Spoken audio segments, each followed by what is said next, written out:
Good morning mga amigo. Nandito na naman tayo amigo sa laot amigo at medyo malakas yung amihan ngayong araw na to. Sana pagpalarin tayo ngayong araw na to at para may maibenta tayo mamayang hapon at makabili rin ng 1 kilong bigas. Sige pala amigo.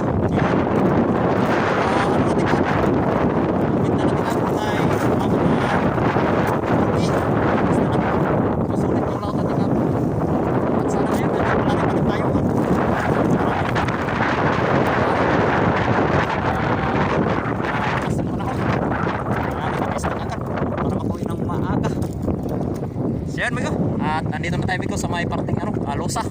Testingan natin to sa lugar na to, parting Losa. Yun, laki ng alon, nahirapan kami kaninang umaga amigo, mga alas 3 pa kami umalis doon sa lugar natin. So nahirapan kami. So yun, nantabay na tayo mamayang hapon amigo. At kung tayo ng grasya ngayong araw na to.